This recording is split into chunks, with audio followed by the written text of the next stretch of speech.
Hi everyone and welcome to Dailies with Anna. So I am in a little bit of on a Foamiran Foamiran kick. But if you want a Foamiran kit, it is linked below in the description box. I am a little bit on the Foamiran kick at the moment. Everything's about Foamiran.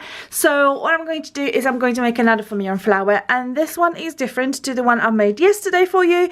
And if you want to watch that video again, I'm going to link it below. And this one is made with a wildflower dye that we have in our starter kit. Complete Foamiran kit. Oh, I just keep messing this up. Right, okay, I am going to do some colouring again. So I'm thinking I'm going to take some orange, and I'm thinking like pink, orange and pink. I want to make like a lovely tropical flower, and I've picked this lovely kind of lemony colour of Foamiran, and our Foamiran is imported directly from Foamiran factory in Iran, so you can always rest assured that it is the real deal. So I'm just going to smear. I'm doing great with my language today. A little bit of the gelatos on, and I'm going to use one side of my sponge with the orange and the other side with pink. And I'm going to use the orange kind of predominantly center-ish. It might be quite light. I've noticed that it takes with gelatos, with those lighter colors, I've noticed I really need to build up the color on your sponge. And probably something like a kitchen sponge would, chopped up in smaller pieces, would work better than this one, because this one kind of absorbs everything. So it's quite tricky sometimes with those slightly lighter colors. But I live in hope. I'm just going to carry on smudging this around. So here we go. And then I'm just going to use that on the edges. And I'm not worried if I just kind of smudge it around, because that's what it's all about. I'm going to add a little bit more, pick up more colour. I love those two-tone flowers. They look absolutely beautiful. If you are using gelatos, let me know. If you are doing any Foamiran flowers, let me know what medium, kind of what sponge works best. I've noticed that these kind of blending eggs are a little bit tricky, because as I said, they just take some work.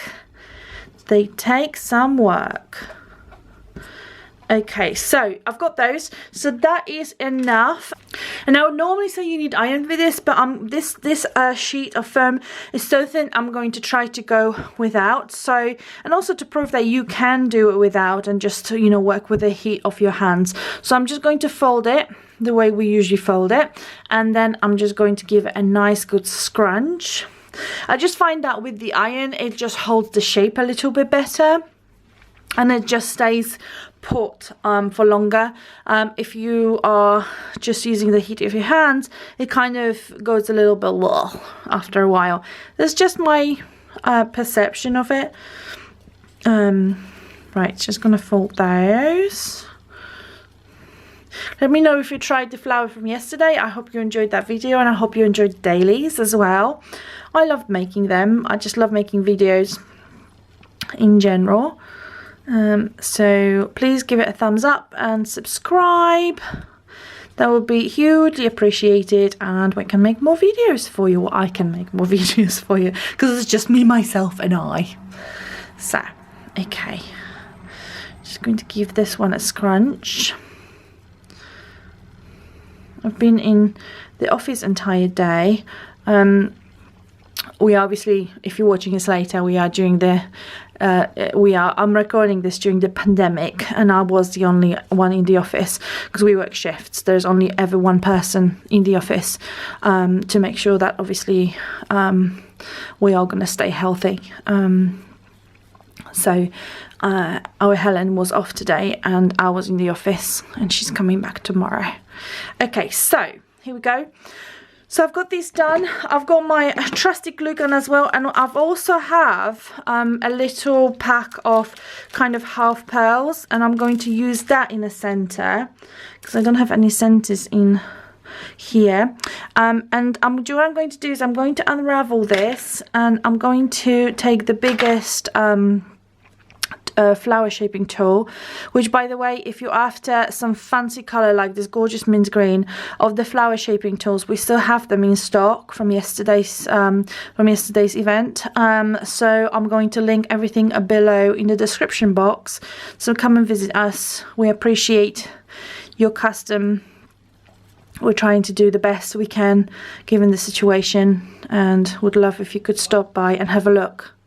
Just gonna carry on with those. So you're aiming to get something like this. Oh, I love that color.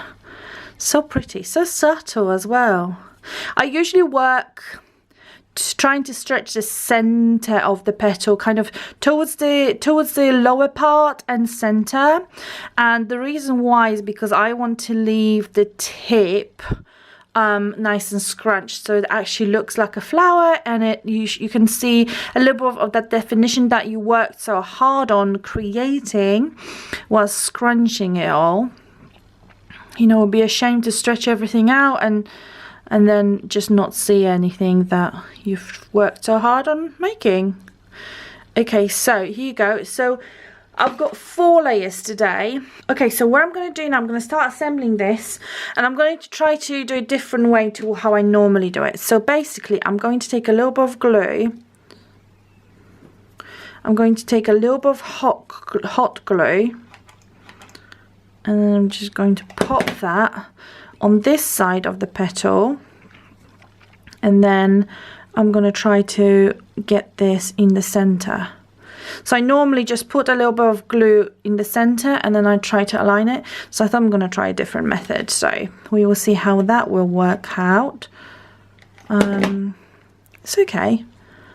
I just find I've got a little bit more control. Right, okay, so then the final one, and then I'm really going to try to put this in between all other petals, so I've got that gorgeous layering. And then what I'm going to do is I'm going to take that little pearl, and actually what I might do, I might just put a little bit of glue inside and then try to place that pearl inside there. Here we go, and that is a gorgeous little flower for today.